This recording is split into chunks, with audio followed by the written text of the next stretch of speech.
démocratique du Congo, 10 personnes ont été tuées ce week-end à Ruvumbuura, dans le territoire de Rutshuru. Le bilan fait également état de plusieurs blessés et de filles violées. Ce sont les rebelles du M23 qui sont montrés du doigt, mais d'autres sources attribuent plutôt ces attaques aux forces démocratiques de libération du Rwanda, FDLR. Pendant ce temps, les chefs religieux rwandais ont écrit au secrétaire général de l'ONU, Ban Ki-moon, à propos du rapport des experts des Nations Unies qui accusent le Rwanda de soutenir la rébellion du M23. Ils remettent en question l'intégrité de ces experts, la méthodologie employée et les conclusions de ces rapports basés sur des preuves insuffisantes, disent-ils. Du côté de la société civile, c'est l'inquiétude qui grandit au sujet de la menace qui pèse sur Goma. Selon l'ONG Human Rescue, si cette ville de l'Est tombe aux mains du M23, la MONUSCO, c'est la mission de l'ONU, n'aura plus de raison d'être en RDC. Je vous propose d'écouter William Mwengabumba, coordonnateur de Human Rescue RDC. La situation reste toujours dramatique parce que d'après les rapports de nos collègues défenseurs des droits de l'homme de cette partie de la République démocratique du Congo, chaque jour qui se passe, il y a toujours des enlèvements, il y a toujours des tueries et il y a toujours des atteintes graves de violations des droits de l'homme vis-à-vis de cette population-là. La situation reste toujours désespérée parce qu'il y a même le gouverneur de la province du Nord Kivu, M. Paluku, qui a demandé à ce que la communauté internationale puisse s'impliquer pour intervenir à toute cette population. De son côté, le M23 accuse l'armée qui dément d'attaquer depuis jeudi ses positions dans l'Est et menace de riposter si l'offensive se poursuit. Oui, effectivement, le M23 ne peut que riposter, mais le gouvernement, à travers les forces armées de la République démocratique, les FARDC, doit aussi se prendre en charge parce qu'on ne va pas toujours rester observateur. Nous avons toute une armée. Si le M23, avec l'ambition de prendre Goma, ce qui est déjà envisagé, parce que d'après les informations à notre possession, le M23 compte récupérer Goma d'ici le mois de novembre. Et nous sommes en train de voir dans quelle mesure les RDC, en tant que l'armée congolaise, puisse s'impliquer pour qu'il n'y ait pas de désastres calamiteux dans cette ville de Goma. Parce que si Goma est récupéré par le M23, nous, en tant qu'organisation de la société civile de la République démocratique du Congo, à travers toutes les ONG de droits de l'homme, nous avons une seule option. Si le M23 arrive à prendre la ville de Goma, nous allons demander le départ de la MONUSCO. Parce que si le M23 arrive à prendre Goma, la MONUSCO n'a plus raison d'être dans cette ville. Voilà l'option que nous avons prise jusque-là. Donc nous sommes en observant et nous sommes déterminés jusqu'à ce niveau-là. Comment la MONUSCO réagit à toutes ces informations? Nous avons déjà alerté la MONUSCO parce que la MONUSCO est notre partenaire. Parce qu'on ne peut pas comprendre là où il y a une mission des Nations Unies et les rebelles entrent dans une ville et la MONUSCO reste seulement en observance. Nous les avons déjà alertés, nous avons déjà envoyé les messages par email pour leur alerter que non, Goma ne doit pas tomber aussi longtemps que la MONUSCO est là. Donc nous sommes sous contrôle et nous sommes en train de voir comment les choses pourront évoluer. Mais ce qui est vrai, nous avons des précisions qui n'est pas encore bien confirmées que le M23 est décidé pour le mois de novembre ici de prendre la ville de Goma. Et là, nous ne serons pas d'accord avec tout ce qui se passe. On a même prévisé la date. On parle entre le 28 et le 29 novembre. Les informations dont vous disposez sont basées sur quoi exactement? D'où viennent ces informations? Non, les informations sont basées sur les réalités sur le terrain. Parce que, pour vous dire, le M23 est déjà à Goma. Personne ne peut vous dire le contraire. Le M23 est déjà à Goma, il travaille à Goma, il mange à Goma. Nous avons déjà écrit des lettres au ministre de la Défense nationale, au ministre de l'Intérieur et alerté même au niveau des ambassades ici à Kinshasa. La situation est grave et il est temps que vous puissiez prendre des dispositions parce que nous ne voulons pas que la situation puisse dégénérer, surtout dans cette ville de Goma. William Mwengabumba de l'ONG Human Rescue, joint à Kinshasa, a suspendu sa coopération militaire avec le Rwanda après sa mise en cause par des experts de l'ONU pour son soutien à la rébellion active dans l'est de la République démocratique du Congo. Selon ces experts, le M23 est soutenu par le Rwanda et l'Ouganda voisins. À noter que ces pays démentent ces accusations. La Belgique a dès lors décidé de suspendre sa coopération militaire avec le Rwanda, ont indiqué les ministres belges des Affaires étrangères et de la Défense. Vous écoutez Zapping Info Congolaise. La Belgique ne veut pas former des militaires rwandais qui pourraient contribuer à la déstabilisation de la République démocratique du Congo. C'est ce qu'a affirmé hier le chef de la diplomatie belge, Didier Reynders, pour justifier la décision de Bruxelles. Depuis 2004, l'armée belge forme des soldats et des médecins au sein de l'armée rwandaise. Mais depuis les soupçons de l'ONU sur le rôle du Rwanda dans la rébellion du M23, Bruxelles prend ses distances. Didier Reynders a donc annoncé la suspension du partenariat militaire. Je crois qu'en matière militaire, c'est la moindre des choses. Le Rwanda est très clairement pointé du doigt dans un rapport d'experts des Nations Unies pour sa participation au soutien à la rébellion dans l'est du Congo. Et donc, tant que cette situation n'est pas clarifiée, on peut difficilement imaginer de poursuivre des opérations de coopération militaire. Pour ce qui concerne la coopération plus largement, et donc la coopération au développement, tout dépendra de l'attitude du comité des sanctions, d'abord de l'ONU, et puis du Conseil de sécurité. Mais il n'est pas exclu là aussi qu'il y ait des décisions à prendre si le Conseil de sécurité confirme la participation du Rwanda à cette rébellion dans l'est du Congo. Le chef de la diplomatie belge, Didier Reynders, joint par Quentin Dickinson. En ce qui concerne de possibles sanctions européennes contre Kigali, les ministres des Affaires étrangères de l'Union se retrouvent la semaine prochaine. Vous écoutez Zapping Info Congolaise.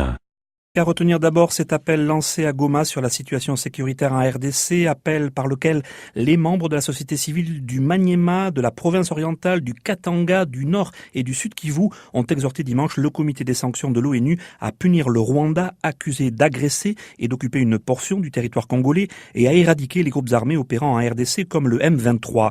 Des propos recueillis par Radio Okapi. Au Conseil de sécurité des Nations Unies d'adopter des sanctions conséquentes à l'endroit des autorités rwandaises impliquées dans l'agression de la République démocratique du Congo, d'obliger l'armée rwandaise de se retirer sans délai du sol congolais, et c'est sans condition, de voter une résolution demandant à la CPI à poursuivre les responsables des graves violations des droits de l'homme et des crimes de guerre, d'élargir les mandats de la MONUSCO en faisant de sa mission celle d'imposition de la paix et de ce fait la charger d'éradiquer dans un bref délai les M23, les FDLR, les ADF NALU et autres milices locales assimilées aux forces négatives.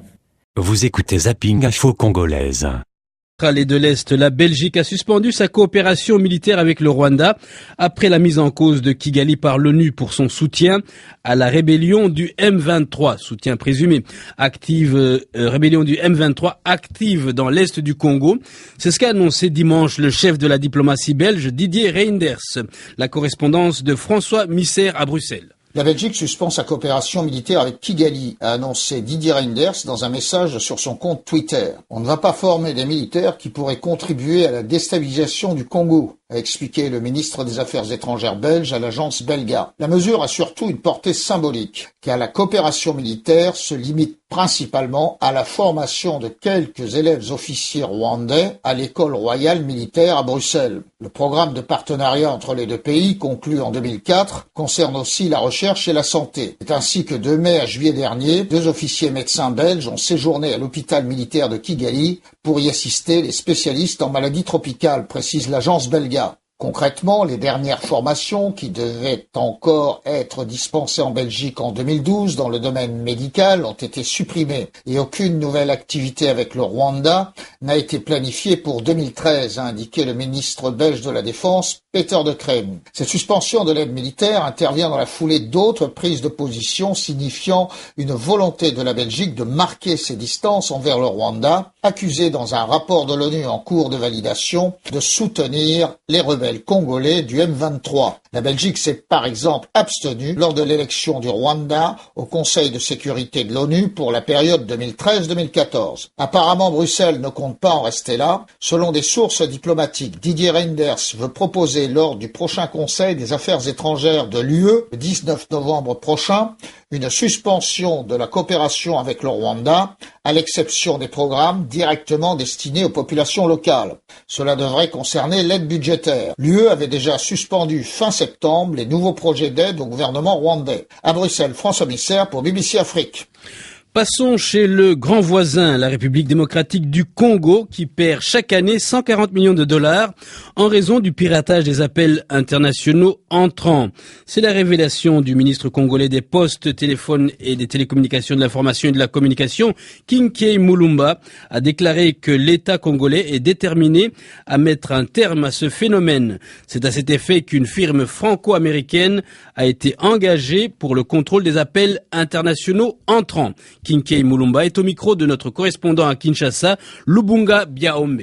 Nous assistons à lorsque un Congolais reçoit un appel de l'étranger, au lieu que ce soit le préfixe de l'étranger qui s'affiche sur son téléphone, eh bien c'est le préfixe congolais. Comme vous savez, les appels internationaux entrants rapportent plus que les appels nationaux. C'est des pertes énormes d'argent.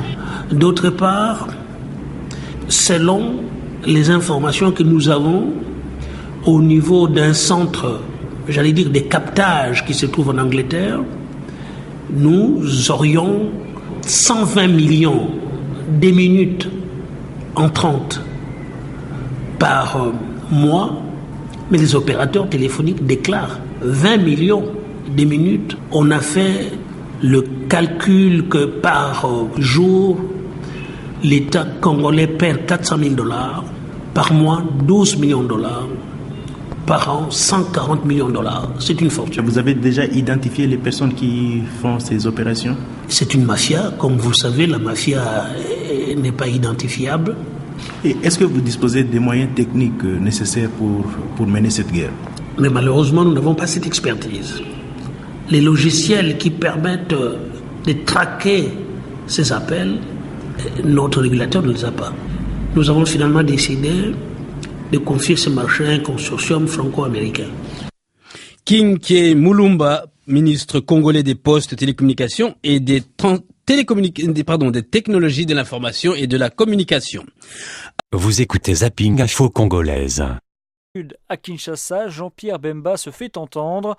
L'ancien vice-président congolais incarcéré et jugé à La Haye pour crimes de guerre et crimes contre l'humanité a fait lire une lettre en son nom aujourd'hui. Selon le texte lu par Thomas Louaka, le secrétaire général du MLC, le mouvement de libération du Congo, Bemba demande de mettre fin à la guerre à l'Est. Il a par ailleurs évoqué les frustrations nées d'un processus électoral décrié par tous. Et puis dans l'Est de la République démocratique du Congo, cette fois, des milliers d'enfants échappent à la vaccination dans le territoire de Mahagi, c'est en Ituri, dans la province orientale. Leurs parents, membres de 3 sectes, refusent toute vaccination, mais les professionnels de santé sur place s'inquiètent. Le point avec Primo Pascal Roudaekwa, le correspondant de la Voix de l'Amérique dans l'Est de la RDC. Il s'agit des sectes Lantekwaru, La Vie Nouvelle et Mungulonchon. Les fidèles de ces 3 sectes ne veulent pas vacciner leurs enfants. Le pasteur Ignace Bingi du Conseil des confessions religieuses de l'Ituri, CCRI en sigle, explique. L'Antekwaru, cette confession, base leur foi sur le culte des ancêtres et suppose que, en croyant aux ancêtres, ils sont protégés, sont immunisés, et c'est là où ils rejettent aussi l'importance des soins et des vaccinations. Et nous sommes allés également rencontrer un 3e groupe, une nouvelle vie révélée à son prophète Adoubango Adrogojan, prophète du feu du monde, basé à 12 km du centre Mahagi, dont leur base est dans la colline Mai, et déclare que la source d'eau qui jaillit de ces montagnes, cette eau est miraculée et peut guérir toute personne qui boit et peut être même immunisée. Les adeptes de Mungulonchon ont une autre philosophie. Ils n'acceptent jamais de recevoir tout ce qui est gratuit comme le vaccin. Cette organisation refuse d'être vaccinée parce que le vaccin, c'est un produit qu'on donne gratuitement. Alors, étant donné qu'ils sont des riches avec leur Dieu, alors ils ne peuvent pas accepter tout ce qui est gratuit. Le docteur Jano Aluaroche, médecin chef des zones de santé de Mahagi, joint au téléphone, précise qu'il a entamé une forte sensibilisation avec l'appui des autres églises locales qui comprennent l'importance de la vaccination des enfants. La prochaine phase de vaccination contre la poliomyélite est prévue le 22 novembre prochain. L'on espère que les fidèles de ces 3 sectes ne vont plus continuer à sacrifier leurs enfants à cause des croyances jugées primitives par les autres confessions religieuses. Depuis Bunia, dans la province orientale, Primo Pascal Rudahigwa pour La Voix de l'Amérique. Merci. Vous écoutez Zapping Info Congolaise. Au moins un mois. Et puis 2 casques bleus sud-africains de la mission de l'ONU pour la stabilisation de la République démocratique du Congo ont été blessés par balle hier lors d'un échange de tirs entre l'armée et des éléments de la milice Mai Mai à Pinga dans le Nord Kivu. Selon la MONUSCO, le calme est revenu dans la zone ce matin. Vous écoutez Zapping Info Congolaise. Et suite à des débats houleux à l'Assemblée nationale sur le budget 2013, le Premier ministre Augustin Matata Ponyo a précisé lundi aux députés que la masse salariale des fonctionnaires avait considérablement augmenté ces 10 dernières années, ainsi que le nombre de fonctionnaires. Son budget, déclaré recevable par un vote à main levée, mais jugé trop maigre par un groupe de députés, a été transmis à la Commission des finances et de l'économie pour examen. En début de semaine dernière, en réunion plénière, le chef du gouvernement a été mis en difficulté car il n'avait pas présenté les comptes 2011. Aussi, le député de l'opposition, Jean-Claude Vouemba Luzemba, avait déclaré, je cite, « Comment voulez-vous moderniser le pays avec un budget si modeste ?» Des explications avec le député de l'opposition Jean Baudouin Mayo-Mambeke, président de la commission infrastructure et aménagement du territoire. Le Premier ministre a présenté le projet de budget 2013 sans respecter cette disposition de la loi financière du pays, donc sans présenter la loi de réduction de comptes de 2011. C'est ce que lui a été reproché par une motion de l'honorable Mamporiki. La logique aurait voulu, comme la loi le prescrit d'ailleurs, que les débats sur la réduction de comptes de 2011 aient lieu avant les débats sur le budget 2013. Ceci permettrait que l'on puisse tirer au cours des débats sur le budget 2013 les leçons de l'exécution du budget 2011. Maintenant, lorsque nous aurons terminé tout le travail sur le budget 2013 tel qu'il est parti en commission, la commission viendra à la plénière pour présenter les modifications, les améliorations qu'elle pourra apporter à cette loi. Si nous avons le débat sur la réduction des comptes de 2011 après tous ces exercices-là, ce débat nous profitera à quoi en ce moment-là? C'est ça le problème. Alors d'autant plus que à l'Assemblée nationale, finalement, l'opposition estime que ces prévisions de budget 2013 sont relativement maigres. Oui, le budget, il est maigre, tenez-vous bien madame, il se chiffre autour de 7 milliards de dollars. Cela traduit l'incapacité de mobilisation des recettes, l'incapacité d'exploitation des ressources du pays. Cela traduit le niveau de la fraude, de la gabegie, c'est la corruption, c'est le détournement, c'est la minoration des recettes. C'est un budget minoré de telle sorte que, au niveau des infrastructures, très peu de recettes sont allouées. Quand il n'y a pas de voie de communication, l'activité économique est paralysée. Il y a un auteur qui disait que la civilisation c'est la route. Aujourd'hui, on peut dire que le développement c'est la route. Pourriez-vous nous donner une idée de ce que représente le revenu pétrolier en RDC notamment? Quels sont les chiffres? Le Congo est d'abord un pays minier, avant d'être un pays de production pétrolière. Les recettes prévues dans le budget sont de 431 milliards 823 millions 728 431 francs congolais. Ces recettes devraient être accrues. Vous savez que nous avons un contentieux avec l'Angola sur le plateau continental au niveau de l'océan Atlantique et que les accords avaient été signés pour que la République sœur d'Angola nous rétrocède une partie du pétrole qu'elle exploite à ce niveau-là. Mais ça ne s'est jamais réalisé. On est en droit de se poser la question si les 600 millions qui avaient été annoncés à l'époque par le gouvernement à l'Assemblée de l'ancienne législature viendraient quelle année dans le trésor de l'État congolais. En même temps, le budget ne dit rien sur les recettes de production minière. C'est quand même un grand problème. Les recettes de production ou d'exploitation des forêts, on ne dit rien. Ce budget n'est pas réaliste. Le Premier ministre a fait comprendre lundi que les salaires des fonctionnaires, députés, sénateurs, etc. étaient relativement élevés, 4 250 $. Et les sénateurs congolais toucheraient 10 000 $ par mois. Il a été décidé qu'il soit mis en place une commission chargée d'harmoniser les salaires des hauts cadres. du personnel politique. C'est ainsi qu'il y a beaucoup de disparités. Mais selon vous, 10 000 $, ça vous paraît tout à fait ordinaire? Je ne sais pas ce que gagnent les sénateurs. Je ne sais pas s'ils ont effectivement 10 000 $. En tout cas, j'en doute. Le député de l'opposition congolaise, Jean Baudouin Mayo Mambeke, président de la commission infrastructure et aménagement du territoire en RDC. Vous écoutez Zapping Info Congolaise. En République démocratique du Congo, la session parlementaire consacrée à l'examen du budget 2013 a tourné à la dénonciation des pratiques gouvernementales et obligé le Premier ministre Augustin Matata Ponyo à répliquer. Le chef de gouvernement a été mis en difficulté car il n'avait pas rendu les comptes de 2011. Pour Matadi Nenga Gamanda, avocat et député national, l'Assemblée nationale, en sa qualité d'autorité budgétaire, ne peut pas affecter un nouveau budget sans une reddition des comptes antérieurs. Au micro de Mme Campbell Touré, il estime que le budget de 6 900 milliards de francs congolais, à savoir 7 milliards de dollars, est insuffisant et que certaines des affectations ne concordent pas avec les besoins de base de la population.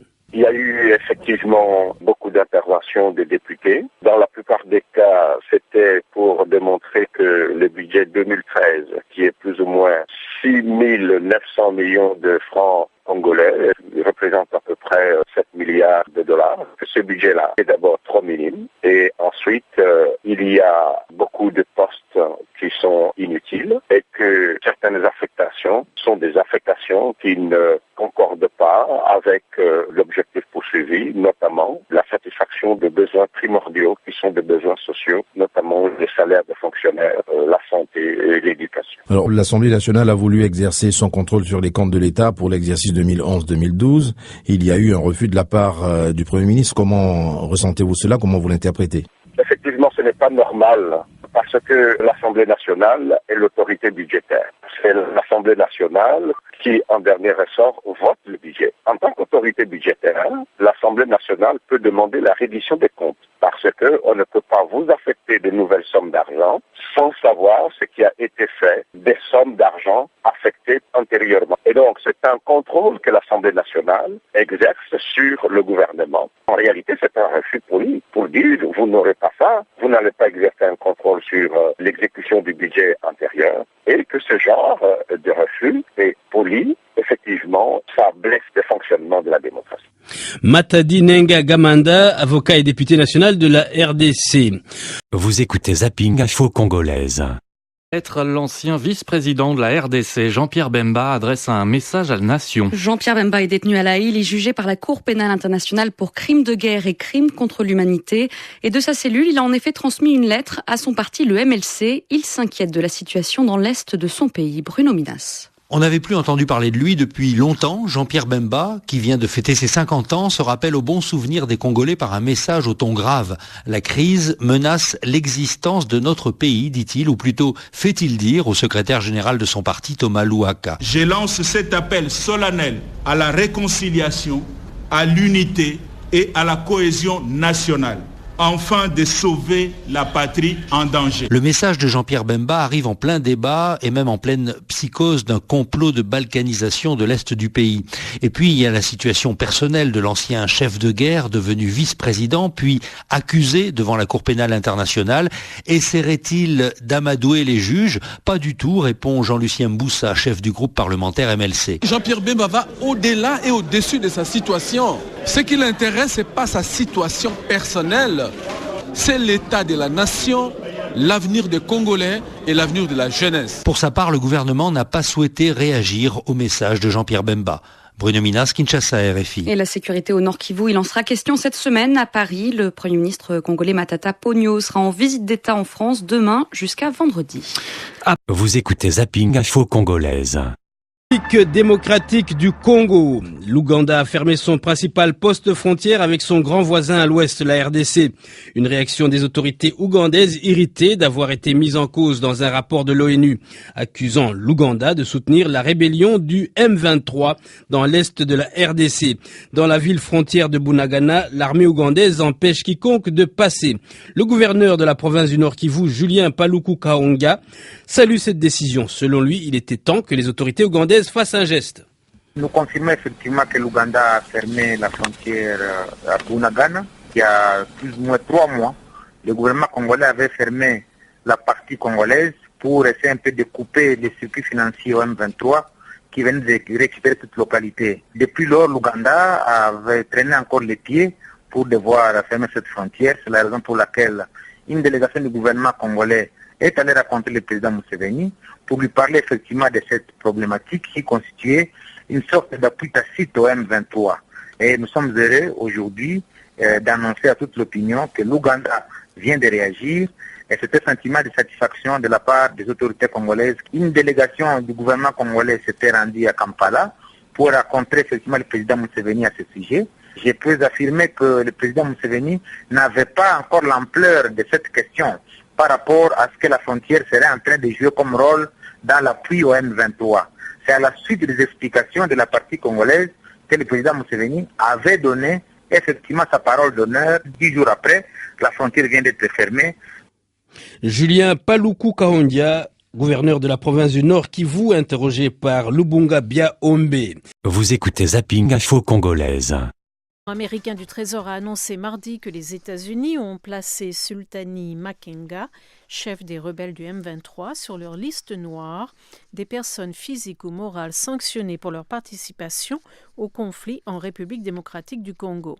Makenga est accusé par Washington d'avoir reçu des armes qui alimentent le conflit dans l'est de la RDC et d'être responsable d'horreurs à grande échelle contre la population en RDC, notamment du recrutement d'enfants soldats et de campagnes de violence contre les civils. Vous écoutez Zapping Info Congolaise.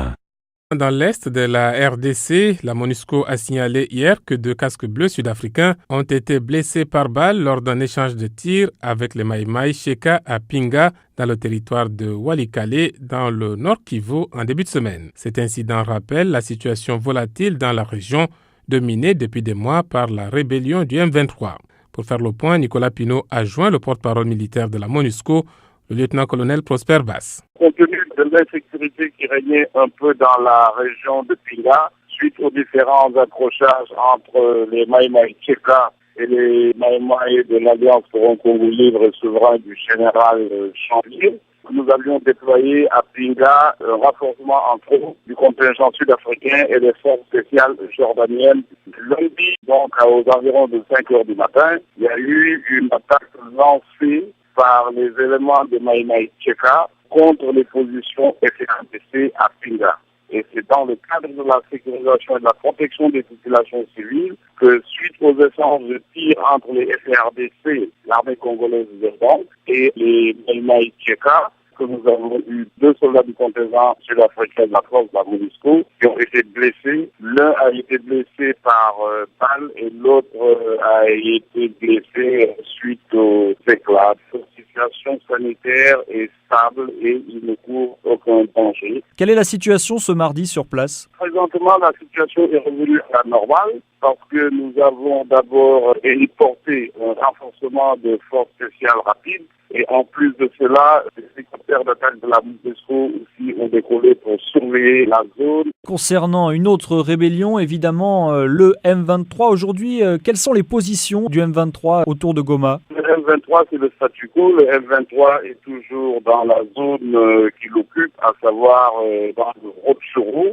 Donc la ligne de front est actuellement à Kibumba, à peu près à une quarantaine de kilomètres de Goma. Et la force de la MONUSCO et les FARDC non seulement vont renforcer leur position pour bloquer toute tentative d'infiltration des éléments du M23 dans Goma, mais au-delà de cela, le plan de protection interne aussi de Goma a été mis en œuvre et il contribue à renforcer et à sécuriser la ville de Goma qui est présentement bien tenue, bien défendue, bien sécurisée par les forces des Nations Unies et les forces armées congolaises. Le lieutenant-colonel Prosper Bass joint à Kinshasa. Vous écoutez Zapping Info Congolaise. Cécile Pouy, vous êtes porte-parole du Haut Commissariat de l'ONU aux droits de l'homme et le Haut Commissariat a publié aujourd'hui un rapport sur les violations des droits de l'homme en RDC. Tout d'abord, qu'est-ce qu'on peut apprendre de ces exécutions arbitraires massives de civils dans ce pays? Eh bien, l'enquête des Nations Unies a montré que dans le sud du Massissi, dans l'est de la République démocratique du Congo, au moins 264 civils, dont 83 enfants, avaient été victimes d'exécutions arbitraires par des groupes armés pour la seule période du mois d'avril à septembre de cette année. Ce sont des exécutions massives. Les victimes sont tuées à coups de machette, d'autres ont été brûlées vives dans leur maison et nous condamnons effectivement ces violations très graves des droits de l'homme en RDC. Apparemment, les enquêteurs ont constaté que les victimes étaient souvent des personnes qui n'étaient pas en mesure de fuir ces attaques, en grande partie des enfants et des personnes âgées. En effet, les victimes étaient souvent des personnes qui ne pouvaient pas fuir ces attaques. Donc il y a eu 75 attaques entre avril et septembre contre des villages et les premières personnes à avoir été les victimes ont été les enfants, les personnes les plus vulnérables, les femmes et les personnes âgées. Et quelles sont les autres violations de droits de l'homme que vous avez constatées au-delà de ces exécutions arbitraires? Ces groupes armés forcément engendrent beaucoup de craintes, générant des déplacements massifs de personnes. Ils commettent aussi des pillages à grande échelle et des destructions de propriétés privées. Par ailleurs, nos enquêteurs ont pu confirmer des cas de violences sexuelles impliquant 12 femmes. Le Haut-Commissariat parle de contraintes sécuritaires. Est-ce à dire que dans certaines zones n'étaient pas accessibles et ça veut dire que le bilan peut être plus lourd? Le bilan devrait être beaucoup plus lourd. Ce dont nous parlons dans notre rapport, ce sont des cas avérés que nous avons pu rapporter suite à des entretiens avec des victimes et des témoins.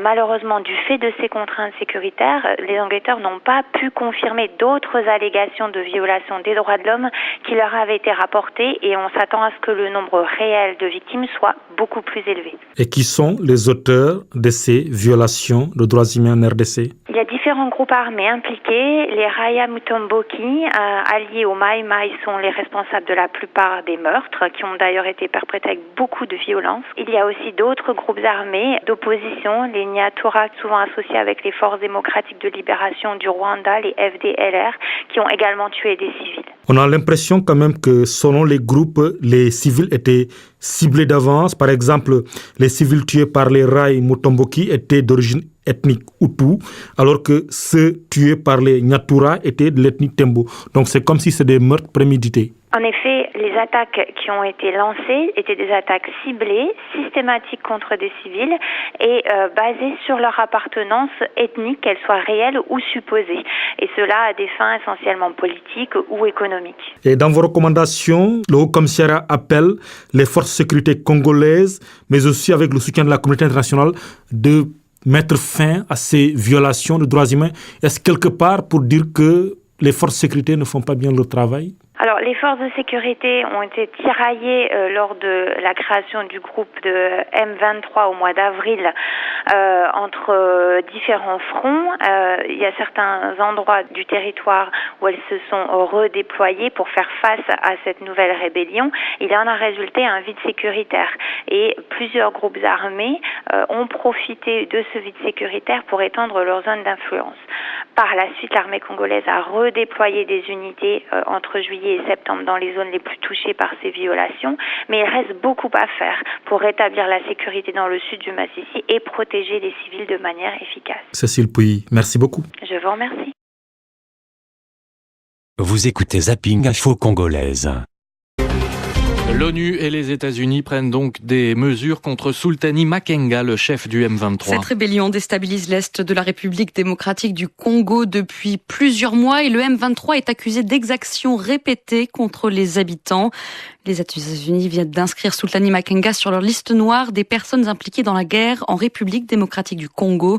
À Washington, Raphaël Rennes. C'est le département du Trésor qui est à l'origine de la décision. Selon le ministère américain des Finances, Sultani Makenga est à l'origine d'horreurs à grande échelle commises contre la population de RDC, notamment du recrutement d'enfants soldats et de campagnes de violence contre les civils. Fin de citation.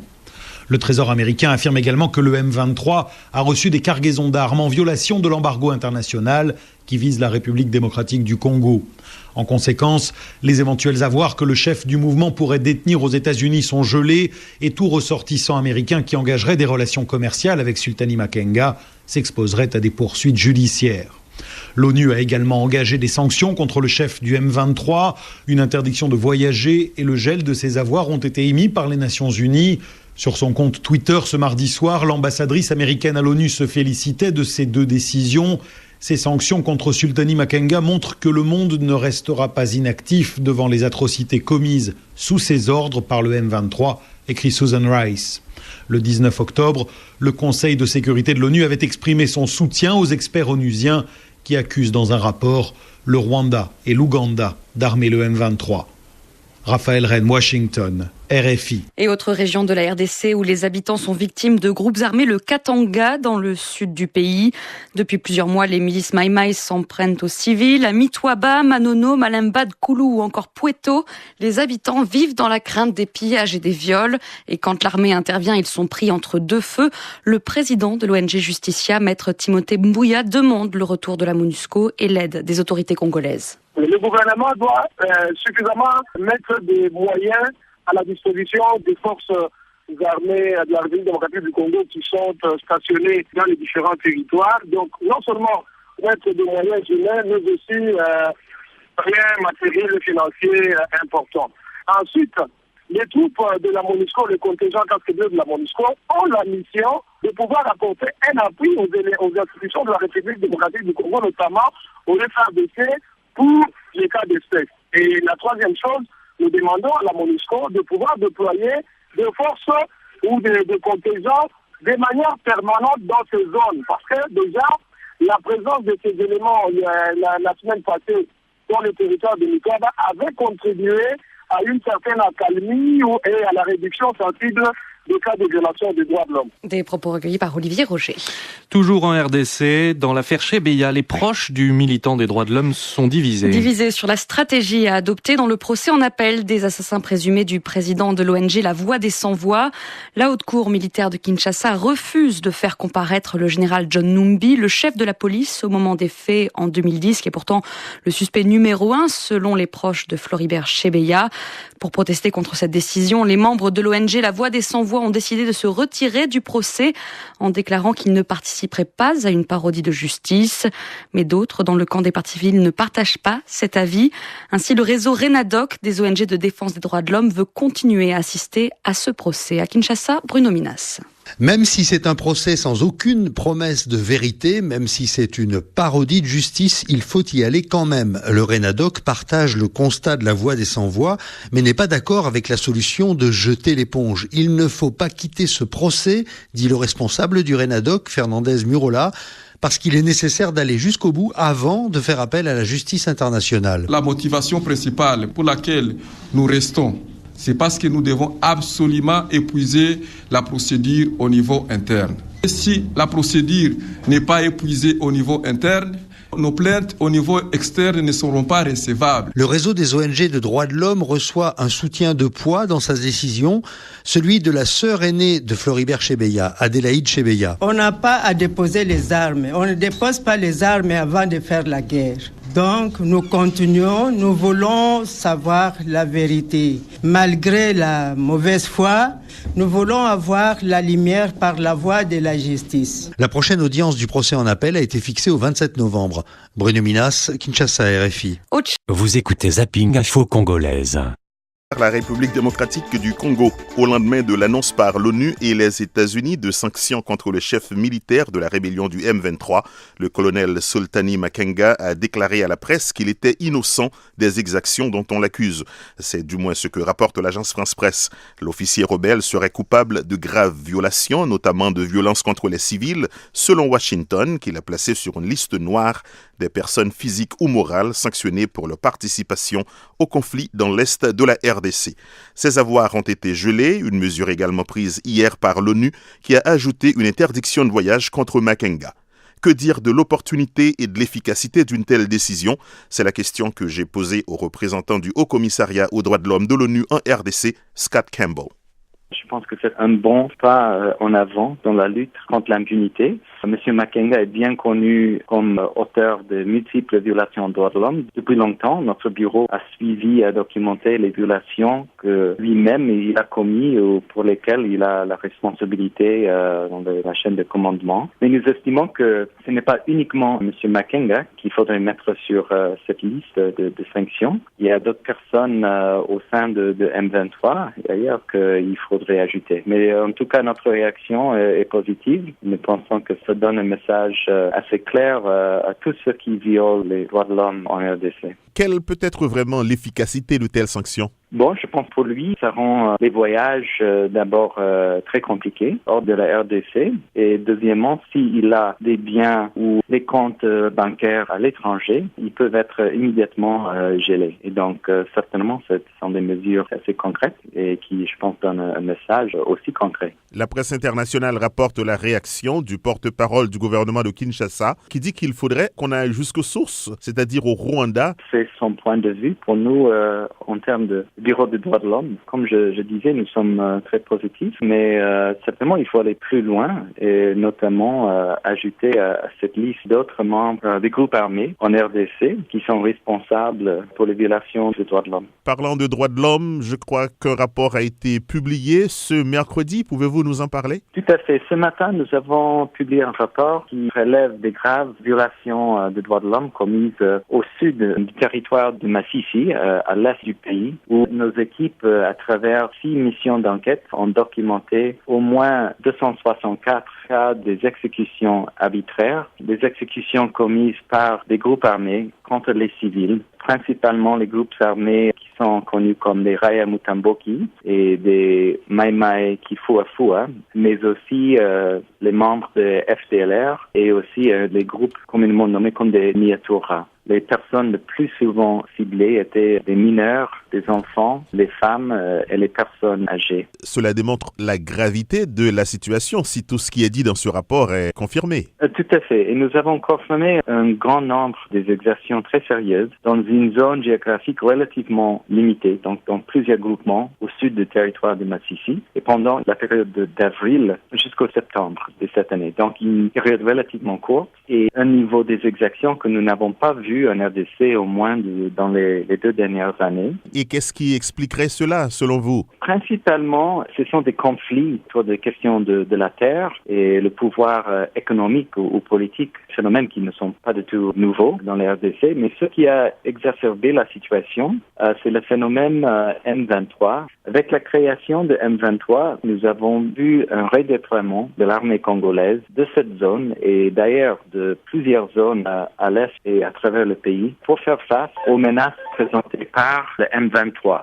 Il y a un vide sécuritaire qui était créé dans cette zone et dans d'autres zones à l'est du pays. Et les groupes armés, tels que les Raya Mutamboki, le FDLR et d'autres, ils ont profité. Merci, M. Campbell. Merci à vous. Je rappelle que Scott Campbell est le représentant du Haut-Commissariat aux droits de l'homme de l'ONU en République démocratique du Congo. Vous écoutez Zapping Info Congolaise.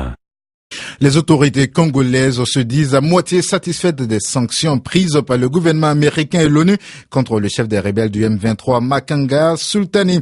Washington a décidé de geler les avoirs de ce chef rebelle. Au même moment, les Nations Unies ont annoncé des interdictions de voyage pour le colonel Makenga Sultani. Mais qui est Makenga Sultani? Bref, retour sur le parcours du patron du M23 avec Lumbunga Biaombe, notre correspondant à Kinshasa. Ils ne doivent pas être nombreux les gens qui savent quelque chose sur la vie du colonel Makenga Sultani, car ce dernier est entré au Congo en même temps que d'autres combattants au nom fantaisiste du genre colonel Zaïrois, Major Salongo ou encore capitaine Voyage alias Saddam. Plusieurs sources affirment que le colonel Sultani, c'est-à-dire roi en langue swahili, a combattu dans les rangs de l'armée patriotique rwandaise sous le nom de Ruzandisa. Il s'est retrouvé plus tard aux côtés de Laurent Kunda au sein de la rébellion du CNDP. C'est à ce titre que, en 2008, le nom de Makenga Sultani a été associé au massacre des 67 civils dans la localité de Kiwanja, à une centaine de kilomètres au nord de Goma.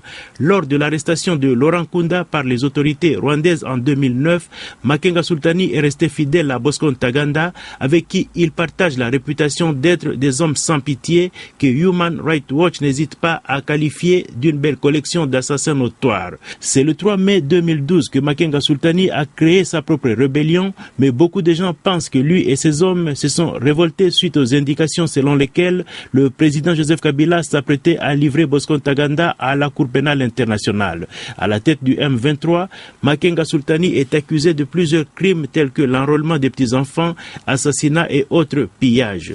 Signalons enfin qu'au sujet du gel des avoirs de Makenga Sultani, le porte-parole du gouvernement congolais a déclaré que la communauté internationale devait prendre des sanctions claires à l'encontre des responsables rwandais cités dans le rapport des experts, au lieu de s'en prendre à des individus de seconde main comme le colonel Ruzandissa alias Makenga Sultani. Vous écoutez Zapping Info Congolaise. Nous y sommes, Kinshasa, qui juge totalement insuffisantes les sanctions prises par les États-Unis et l'ONU contre le colonel Makenga, chef militaire de la rébellion du M23, qui déclare pour sa part qu'il était innocent des exactions dont l'accusent les États-Unis et l'ONU. Autre cas qui pose réellement problème à la RDC, celui de Roger Lumbala, accusé de connivence avec le Rwanda pour déstabiliser l'armée régulière dans l'est de la RDC. Voici ce qu'en pense le ministre congolais de la Communication, Lambert Mende, qui est en même temps porte-parole du gouvernement. Ça ne change absolument rien à la volonté du gouvernement de la RDC de voir Roger Lumbala s'expliquer devant la justice congolaise des faits graves qui nous sont parvenus, dont il s'est rendu coupable en complotant avec l'agresseur rwandais contre la République démocratique du Congo dans cette guerre qui continue à endeuiller le Nord Kivu. Donc au lieu d'adresser notre demande de collaboration judiciaire au Burundi ou à l'Afrique du Sud, nous allons la réorienter vers la France. C'est devant un tribunal qu'on nie ou qu'on avoue. Nous n'avons pas dit qu'il est condamné et que nous allons demander à ce qu'il vienne exécuter sa peine. Nous voulons que la procédure commence. Roger Lumbala a dit que le gouvernement est en train de chercher un bouc émissaire. Tout cela doit se dire devant la justice. Ce n'est pas les médias qui jugent des affaires pénales, à mon avis. Je pense que c'est une perte de temps de sa part. Voilà, à l'instant, Lambert Mende, le porte-parole du gouvernement congolais. Et la RDC encore, où le M23 tente de gagner du terrain dans l'est de la République démocratique du Congo, en s'alliant à d'autres groupes armés actifs dans la région. L'objectif est de mener une guerre par procuration pour déstabiliser l'armée soutenue sur le terrain par la MONUSCO. Toujours à propos de la guerre dans l'est, la RDC, l'Ouganda qui annonce avoir fermé un poste frontière clé avec la RDC à la demande de Kinshasa, mécontent de voir la rébellion du M23 y prélever des taxes. Par ailleurs, selon une enquête de l'ONU sur la situation des droits de l'homme dans la province du Nord Kivu, près de 300 personnes, dont 83 enfants, ont été exécutées arbitrairement par des groupes armés entre avril et septembre. Je vous l'annonçais, Europe, crime et censure au Congo, c'est le titre du dernier ouvrage du journaliste d'investigation et écrivain franco-camerounais Charles Onana. L'ouvrage vient d'être présenté à Genève en Suisse à l'invitation de l'association Amour pour le Congo. Le compte rendu d'Anderson Makedi, notre correspondant à Genève. Depuis plus de 10 ans, l'Est de la République démocratique du Congo est en proie à des rébellions à répétition. Aujourd'hui, le bilan est lourd. Plus de 6 millions de morts, des milliers de femmes violées, le sous-sol congolais est livré à un pillage systématique des ressources minières. Selon Charles Onana, tous ces crimes sont perpétrés par l'Union européenne, par le canal du Rwanda et des multinationales. La France, la Belgique et la Grande-Bretagne font aussi partie de cet axe du mal. Dans cet ouvrage de 320 pages, le journaliste d'investigation met en exergue des rapports de l'institution qui vient de recevoir cette année le prix Nobel de la paix. L'Union européenne prône notamment la démocratie, la paix, la liberté d'expression, mais elle fait tout le contraire au Congo, déclare-t-il, avant de poursuivre. De nos jours, le Rwanda demeure parmi les plus grands exportateurs du coltan et du diamant, alors que son sous-sol n'en régorge pas. L'orateur renchérit, toutes ces richesses profitent à l'Union européenne. Lorsqu'on lui pose la question sur les présidentielles 2016 au Congo, Charles Onana répond « L'Union européenne a utilisé un schéma qui a très bien marché en 2006 et 2011. Si les Congolais ne sont pas vigilants, Joseph Kabila pourrait se représenter en 2016. » Anderson Makedi, Genève, Africa numéro 1. Vous écoutez Zapping Info Congolaise. De la République démocratique du Congo, de nouveaux combats ont éclaté ce matin entre l'armée et la rébellion du mouvement M23. Ça s'est passé près de Goma, dans le Nord Kivu. Les belligérants s'accusent mutuellement d'avoir déclenché les hostilités. Malgré ces combats et la présence des insurgés à une trentaine de kilomètres de la capitale provinciale, Goma, le nouveau maire de cette ville, Nasson Kubuya, demeure confiant. C'est ce qu'il a expliqué à Kosivi Tiassou.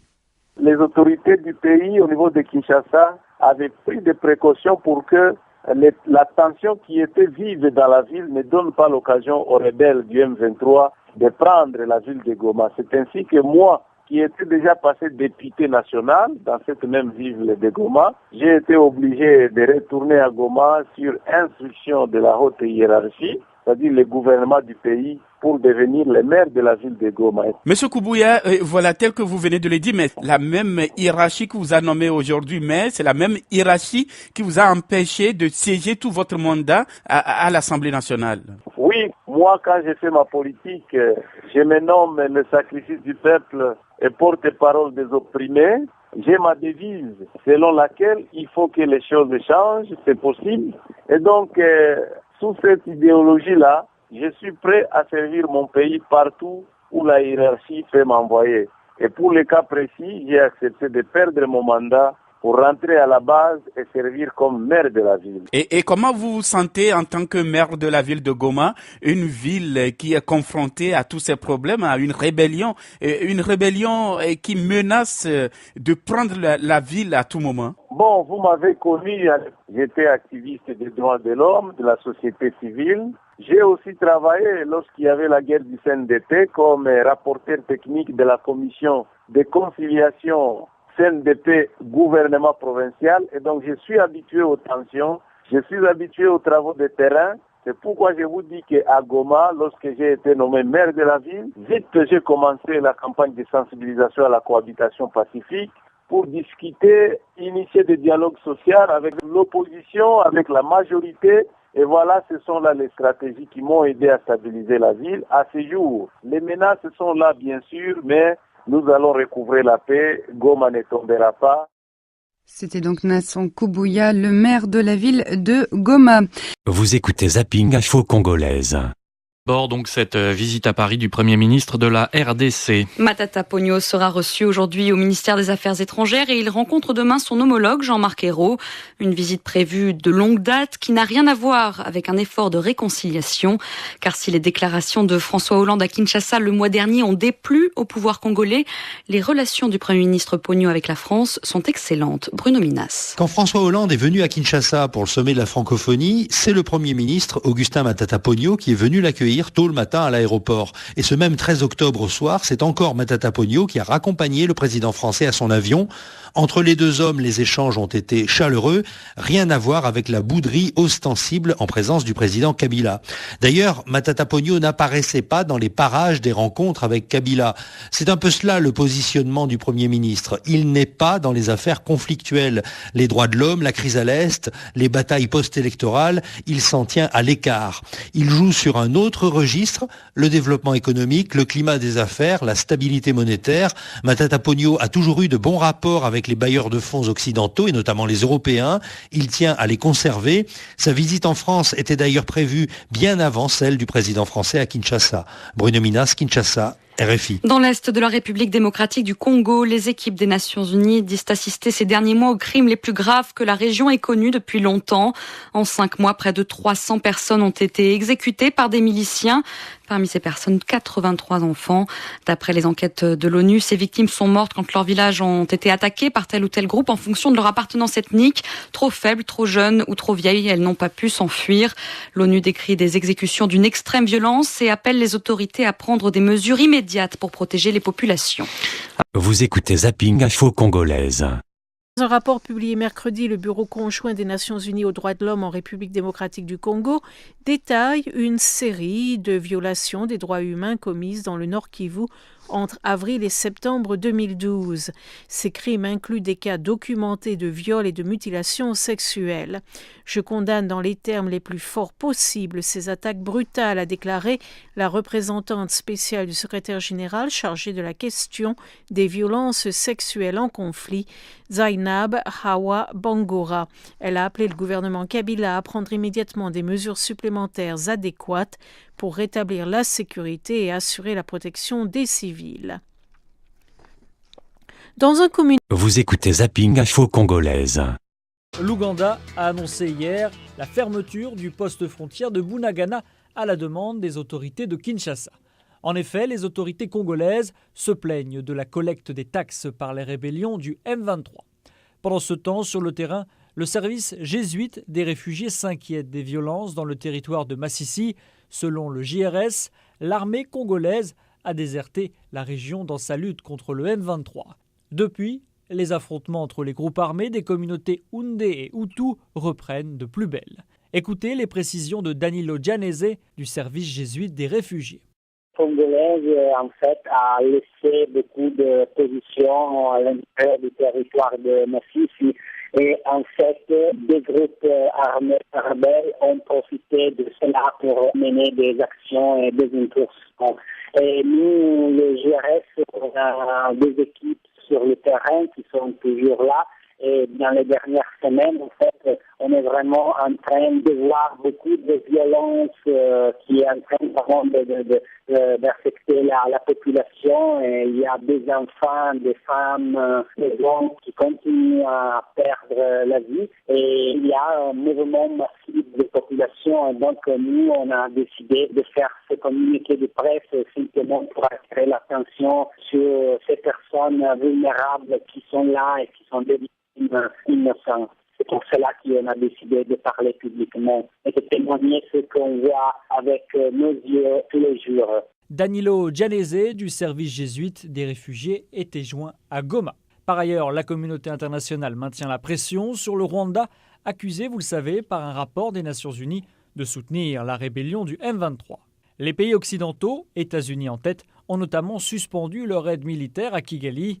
Pour une analyse, j'ai joint Karina Tertzakian de Human Rights Watch. Il y a certains pays qui ont suspendu l'aide militaire. D'abord, il y a eu les États-Unis qui étaient les premiers d'ailleurs à le faire. Dans ces derniers jours, il y a la Belgique qui a pris la même initiative de suspendre une aide militaire. C'est vrai qu'il n'était peut-être pas très importante en termes de montant, mais au niveau symbolique, c'est quand même important. En même temps, il y a plusieurs autres pays européens qui ont suspendu une partie de leur aide au développement, y compris le Royaume-Uni, les Pays-Bas, la Suède, l'Allemagne et l'Union européenne également a suspendu ces nouveaux projets de développement. Pour l'instant, il y a seulement le gouvernement britannique qui a décidé de rétablir une partie de l'aide qu'ils avaient suspendue. Est-ce que cette pression internationale semble avoir des effets sur la politique de Kigali ? C'est la première fois en fait que autant de pays bailleurs suspendent leur aide en même temps. Et le développement économique, c'est d'ailleurs l'un des aspects dont le Rwanda est très fier, mais ces avancées n'auraient pas pu être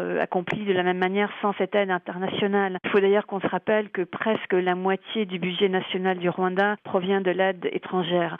Donc c'est sûr que si ces pays maintiennent leur pression, cela va forcément avoir un impact. Concernant ce soutien supposé des autorités rwandaises à la rébellion du M23, comment se manifeste cette aide ? Officiellement, le gouvernement rwandais continue de nier catégoriquement tout soutien militaire ou autre au M23. Nous-mêmes, nous avons enquêté et documenté un soutien militaire important rwandais au M23. Et ce soutien prend plusieurs formes. Il y a par exemple l'approvisionnement en armes, en munitions et surtout en recrues, parce qu'il y a eu un nombre important de personnes qui ont été recrutées au Rwanda même par des militaires rwandais, escortées au Congo et amenées à combattre avec le M23 là-bas. Et l'autre aspect très important, c'est aussi le soutien militaire de l'armée rwandaise, donc de militaires rwandais qui ont traversé fréquemment la frontière en nombre important et qui ont donc donné leur soutien au M23, notamment lorsqu'il s'agissait de saisir ou de maintenir un contrôle dans certaines régions stratégiques, par exemple le poste frontière à Bunagana. Karina Tertzakian était jointe à Londres. Vous écoutez Zapping Info Congolaise.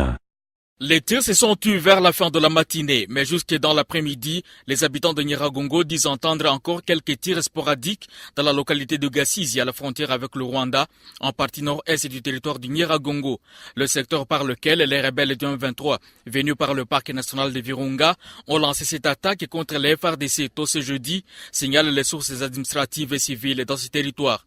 Pour les sources militaires, les FARDC ont déployé de gros moyens, causant une grosse perte à l'ennemi. Le bilan jusqu'à provisoire fait état de dizaines de morts et d'une vingtaine de blessés du côté M23. Plusieurs rebelles se seraient aussi rendus. Aucun civil n'a été touché, en dehors de quelques centaines de familles qui ont dû fuir leur village suite au combat. Les uns sont déjà arrivés à Kanyaruchinya, au sud du territoire, signale l'administrateur de Nyiragongo. Certains habitants de Rutshuru qui disent observer depuis 3 jours un mouvement intense des rebelles du M23 vers le site de Rutshuru craignent la menace d'une attaque de la ville de Goma par ces rebelles, ce qui serait en violation de tous les appels des chefs d'État des pays membres de la CIRGL. Goma, Bernardin Yangi, Radio Okapi. Vous écoutez Zapping Info Congolaise.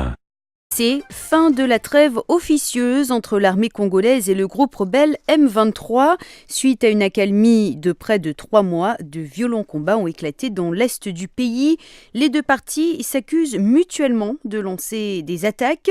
D'après le ministre congolais de l'information, les affrontements ont commencé suite à une attaque du M23 à Kibumba, environ 30 km de Goma, capitale du Nord Kivu.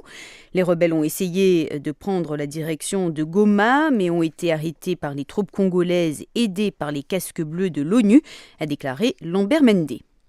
Vous écoutez Zapping Info Congolaise. Les affrontements ont repris ce matin entre les FARDC et la rébellion du M23 après une trêve d'environ 3 mois. Le M23 accuse les militaires FARDC d'avoir commencé les hostilités, accusation que rejette l'armée régulière. Selon notre correspondant dans l'est du Congo, aucune circulation n'a eu lieu ce jeudi entre Goma et Rutshuru, contrairement à ce que les populations pouvaient faire sans entrave aucune pendant la trêve. Nous avons pu joindre les porte-paroles des deux camps dans la région. D'abord, le colonel Olivier Amouli des FARDC. Le combat aurait pris depuis ce matin à 8 heures. Il y a le M23 qui a attaqué nos positions à Kibumba et nous sommes en train de nous défendre depuis le matin. Nous tenons très bon, mais néanmoins on signale encore quelques combats sporadiques autour de la frontière congolo-rwandaise vers la douane de Gassizi, là où l'ennemi en divagation est allé se réorganiser à l'est de Kibumba. Il y a 3 mois qu'il n'y a pas eu de combat dans cette zone. Qu'est-ce qui explique la reprise soudaine des combats ? Oui, nous gardions nos positions habituelles et c'est le M23 qui a commencé les attaques tôt ce matin sur nos positions. C'est eux qui ont eu une motivation de combattre parce qu'ils sont décidés à pérenniser la souffrance des populations civiles au Nord Kivu. Pour quelqu'un qui ne connaît pas la RDC, colonel Amouli, pouvez-vous parler de l'importance de Kibumba, stratégiquement parlant ? C'est une ville qui se situe à plus de 30 km de la ville de Goma, au nord de Goma, qui constitue pour nous aussi un point stratégique afin de défendre valablement la ville de Goma. Est-ce que c'est vraiment possible que le groupe rebelle s'avance vers Goma ? Exprimer un désir pour eux et atteindre un objectif, c'est 2 choses différentes. Ils peuvent vouloir bien entrer dans la ville de Goma même aujourd'hui, mais atteindre cet objectif-là peut rester pour eux un rêve utopique. Vous avez dit que les FARDC se défendent. Êtes-vous soutenu par la MONUSCO ? La MONUSCO nous vient en appui logistique, mais sur le terrain, ce sont les FARDC qui sont en train de combattre. Y aurait-il un lien quelconque entre la reprise des combats et l'annonce par l'Ouganda de la fermeture de la frontière à Bunagana ? Je n'ai pas de commentaires quant à ça. Le colonel Olivier Amouli, porte-parole des FARDC, au micro de Chérubin Dorsil. Chérubin qui a également joint le colonel Vianney Kazarama, porte-parole du M23. Et justement, c'est très matin à 5 h du matin que les forces armées du gouvernement de Kinshasa ont lancé une offensive contre nos positions à Rugali, à 35 km de la ville de Goma. Du coup, nous avons mené une autodéfensive à pousser l'ennemi vers Kibumba. L'ennemi aussi a profité à nous attaquer vers Mabenga, c'est à 90 km de la ville de Goma nord-est, ainsi qu'à Kinyandoni, à 85 km de nord-est, justement à 12 km de la ville de Kiwanja. Jusqu'au moment où je vous parle, nous avons essayé de pousser les FARDC jusqu'à Kibumba et le combat est en train d'être déroulé à Kibumba. Ils ont utilisé des hélicoptères, Ils ont utilisé chars de combat avec des FDLR, ils étaient avec des FDLR. Ils ont aussi lancé des bombes à l'endroit de la République rwandaise. Donc, ils ont aussi violé la trêve, tel qu'a été demandé par son excellence le président Museveni. Vous parlez de violation de trêve, colonel Kazarama. Cependant, le porte-parole militaire des FARDC dans le Nord Kivu, le colonel Olivier Amouli, que nous venons d'entendre, a dit que c'est plutôt le M23 qui a commencé les hostilités. Au moment où je vous parle, il y a des journalistes de la BBC qui sont tous sur le terrain avec nous, qui ont vu comment les forces armées de la République démocratique du Congo ont lancé une offensive à l'endroit de nos positions de M23. Ce n'est pas le M23 qui a repris les combats, c'est plutôt les FARDC? Oui, c'est ça. L'Ouganda a décidé de fermer la frontière de son côté à Bunagana. Comment cela affecte-t-il le M23?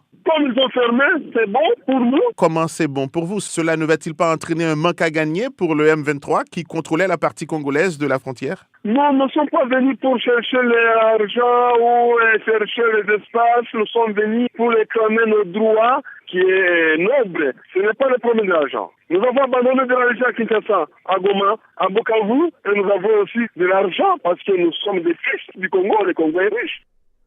Le colonel Vianney Kazarama, porte-parole du M23, concernant justement la fermeture de la frontière ougando-congolaise au poste de Bunagana, les autorités congolaises se félicitent de cette décision de Kampala qui cherche ainsi à rejeter les accusations de soutien ougandais au M23. Kinshasa dit que c'est sur sa demande que l'Ouganda a procédé à cette fermeture. Les explications de Cathy Katayi, notre correspondant dans la capitale congolaise. Kinshasa s'est dit satisfait de la décision de Kampala de fermer la frontière Ouganda-RDC par Bunagana. Il y a 2 jours, les autorités ougandaises ont décidé de fermer la frontière avec la RDC par le poste frontalier de Bunagana, rejetant ainsi les accusations de soutien au M23 portées contre l'Ouganda par les Nations Unies. La cité de Bunagana est tombée entre les mains des rebelles de M23 depuis juin dernier. Le porte-parole du gouvernement congolais affirme que cette décision est une réponse à la demande de Kinshasa. Lambert Mende.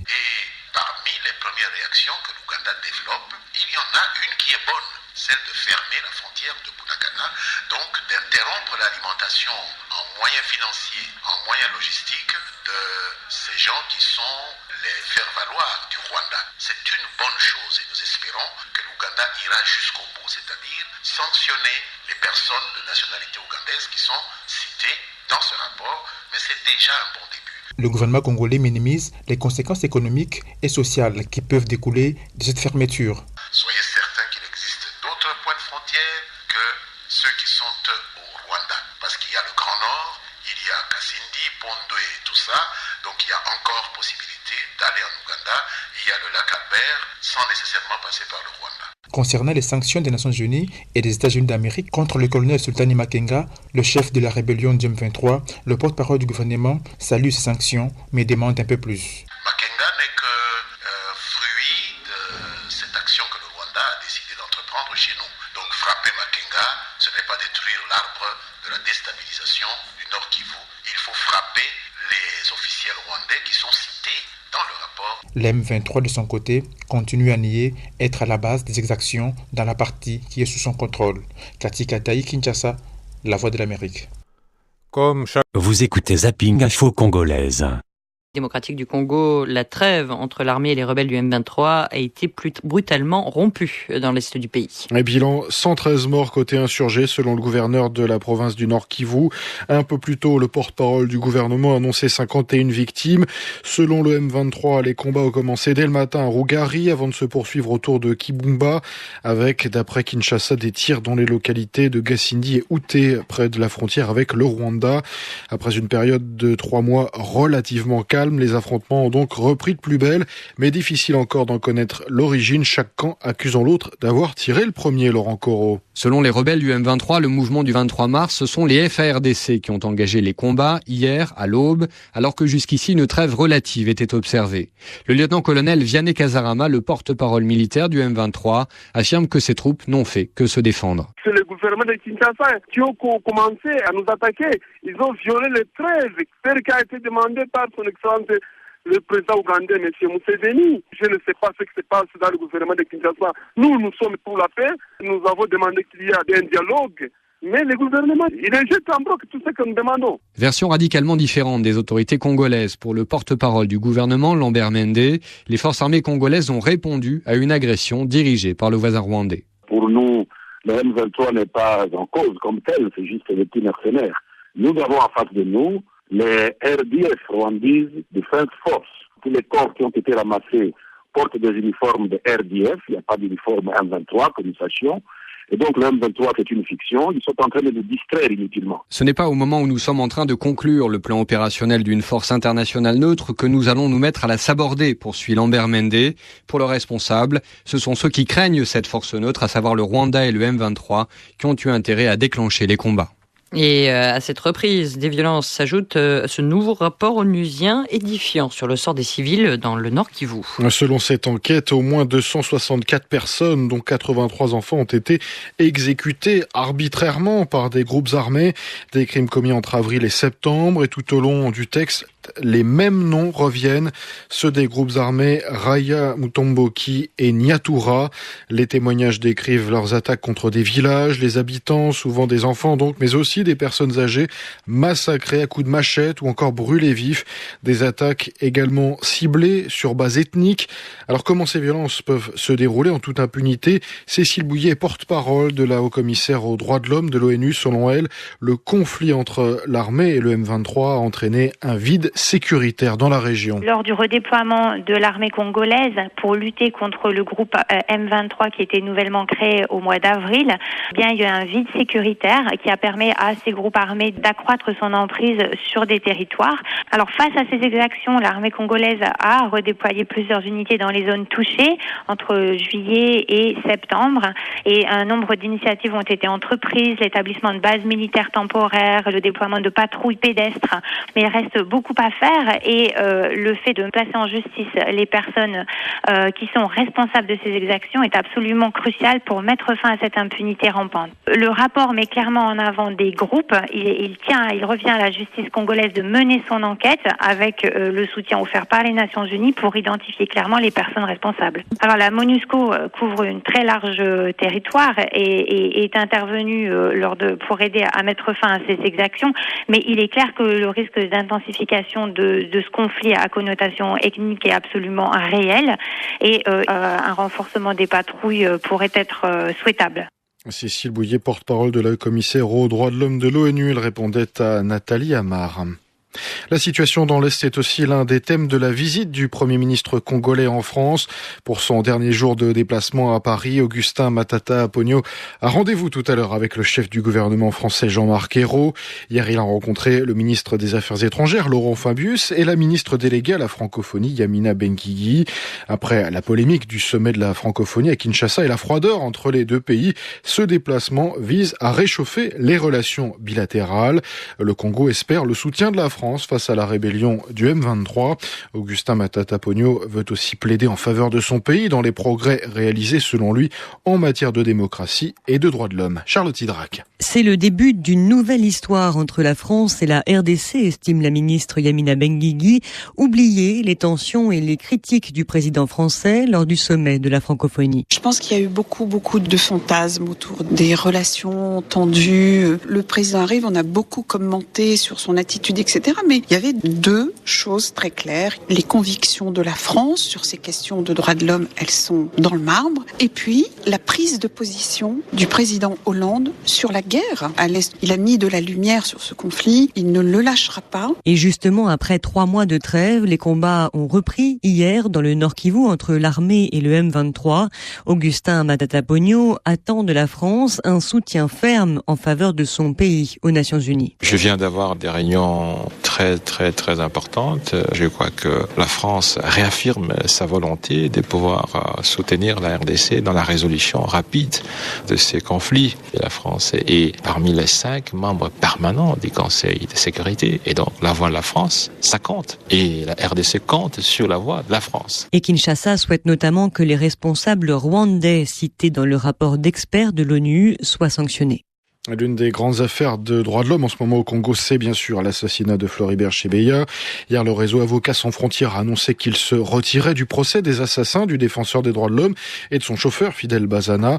Pour l'ONG, la justice militaire est assujettie au pouvoir et le procès constitue une authentique supercherie judiciaire destinée à préserver l'impunité des véritables commanditaires. Fin de citation. Auparavant, la Voix des sans-voix, l'organisation que présidait Floribert Chebeya, avait elle aussi annoncé son boycott des audiences. Enfin, toujours à propos de la RDC, 33 militaires, dont 14 en fuite, ont écopé d'1 à 10 années de prison ferme pour leur attitude durant l'attaque de l'aéroport de Lubumbashi début 2011. Ce jour-là, des éléments du mouvement armé Korak avaient pris d'assaut le site avant d'être repoussés par l'armée. Les militaires ont été pour la plupart jugés coupables de violation de consignes ou encore de fuite devant l'ennemi. Vous écoutez Zapping Info Congolaise. De près de 3 mois, de violents combats ont éclaté dans l'est de la République démocratique du Congo entre l'armée congolaise et le groupe rebelle M23.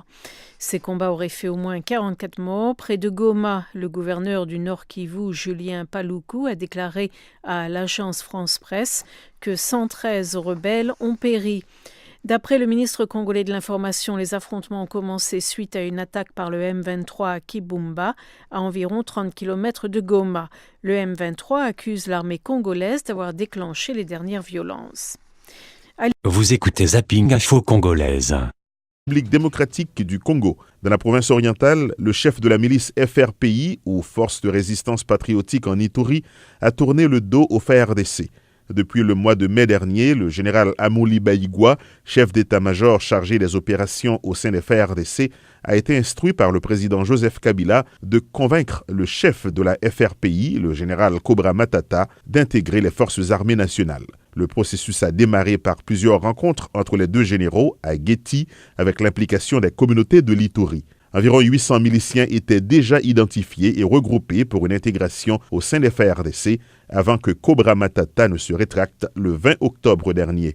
Pour éviter d'autres affrontements, les notables de la chefferie de Balendo Bindi continuent à négocier une solution pacifique entre le gouvernement et la FRPI. Qu'est-ce qui se passe réellement entre les deux camps? Les explications de notre correspondant Primo Pascal Roudaïgwa qui revient de l'Ituri. Parmi les revendications de Cobra Matata figure son amnistie, la reconnaissance de son grade de général et le libre choix de son lieu d'affectation. Son chef d'état-major, le colonel Adilo Dumbadou, espère que le gouvernement va réagir positivement.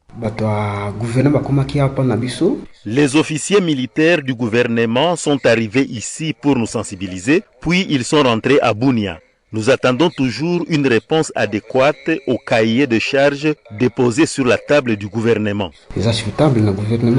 Toutes les communautés de l'Ituri ont soutenu l'initiative du gouvernement de tendre la main à Cobra Matata, mais pour l'instant, elles sont inquiètes par l'attitude affichée par le chef de la FRPI. Didi Angaïka est président de l'UNADI, l'Union nationale pour le développement de l'Ituri. Aujourd'hui, Cobra Matata refuse, entre guillemets, cette main que le gouvernement lui a tendue, puisque nous apprenons tout ce que le gouvernement vient de faire pour Cobra Matata, et cela inquiète toutes les communautés de l'Ituri, d'autant plus que les communautés de l'Ituri, depuis le mois de mars, plaidaient pour que le gouvernement traite le dossier de Cobra Matata d'une façon diplomatique. Mais aujourd'hui, tel que l'on voit, ce qui peut inquiéter la communauté, c'est que le gouvernement qui a déjà commencé à traiter ça d'une façon diplomatique, disent aujourd'hui qu'il va employer les moyens militaires. Donc la force quoi. La force.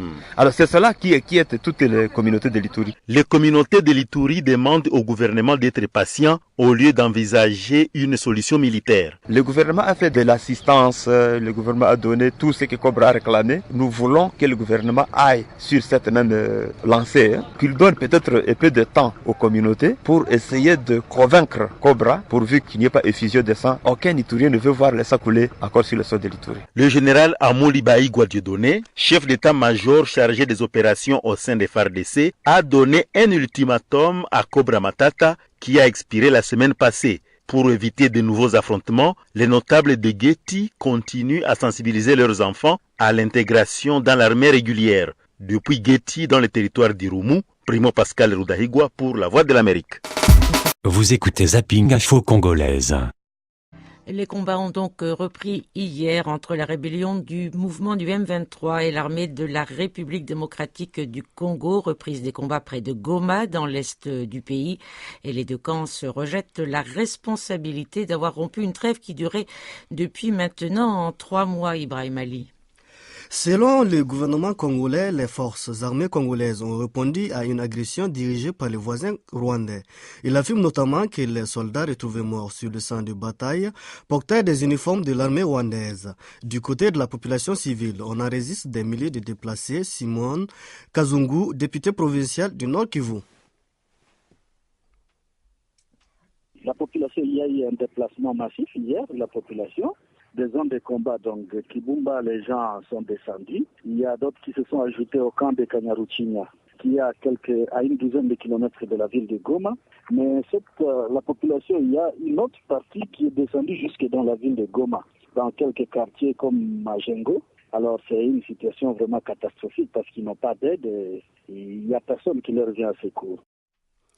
D'après le gouverneur de la province du Nord Kivu, les combats qui ont repris hier ont fait 113 morts parmi les rebelles. Mais selon Mamodje Mouidei, porte-parole de la MONUSCO, la mission des Nations Unies au Congo, un calme précaire règne dans la région.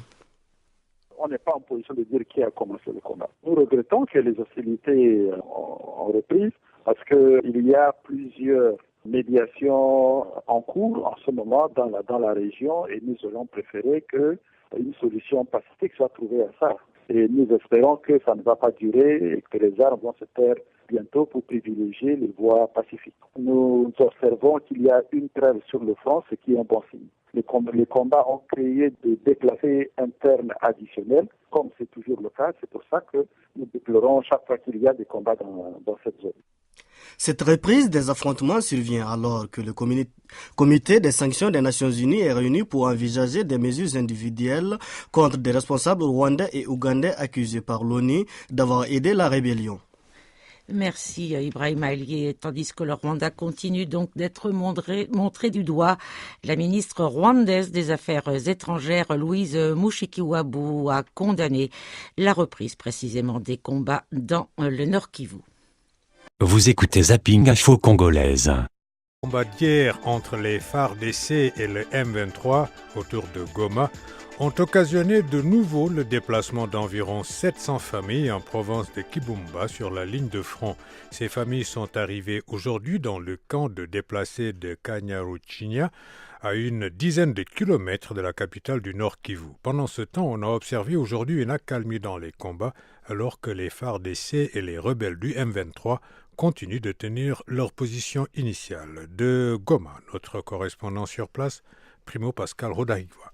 Une accalmie s'est observée aujourd'hui sur la ligne de front à Kibumba, à environ 30 km de Goma. Les affrontements d'hier entre l'armée régulière et le M23 ont fait une dizaine de morts dans les camps des rebelles, selon le porte-parole militaire des FARDC. Et du côté FARDC, 2 majors seraient morts selon la même source. Les rebelles du M23 disent pourtant qu'ils n'ont pas bougé d'un seul centimètre de leur position initiale. Cependant, environ 700 ménages sont arrivés ce vendredi dans les camps de déplacés de Kanyaruchinya en provenance de Kibumba. Les casques bleus de la MONUSCO ont appuyé hier avec leurs hélicoptères les FARDC pour bloquer la progression des rebelles du M23 vers Goma. Mais le porte-parole du M23, Bertrand Bissimois, soutient que ce mouvement n'a aucune intention de gagner d'autres espaces. Nous n'avons pas l'intention de conquérir les espaces. Ce n'est pas ça notre intention première.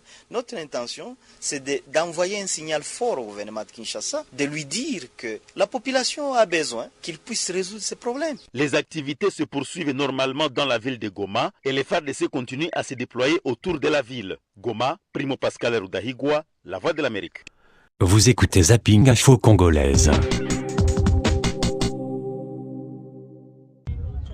Le ton monte entre l'Ouganda et la République démocratique du Congo. Mercredi, Kampala a décidé de fermer son poste frontière commun avec la RDC. Une décision qui fait suite à un rapport de l'ONU qui accuse les autorités ougandaises et rwandaises de soutenir les rebelles du M23. Ces derniers, engagés depuis le mois de mai dans un conflit avec l'armée régulière congolaise, auraient pris le contrôle du poste frontière. Ils financeraient leur mouvement en taxant les marchandises venant d'Ouganda. Government in DRC raised a complaint Le gouvernement de la République démocratique du Congo se plaint de ce que le M23 lève des taxes sur les marchandises qui entrent au Congo depuis l'Ouganda et nous a demandé de prendre des mesures à ce sujet.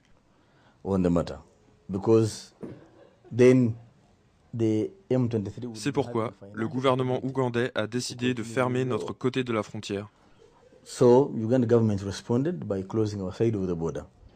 Jeudi matin, de nouveaux combats ont éclaté près de Goma entre l'armée et les hommes du M23. Ce dernier contrôle actuellement une partie de la province orientale du Nord Kivu, autour de la région de Rutshuru, notamment les zones frontalières du Rwanda et de l'Ouganda.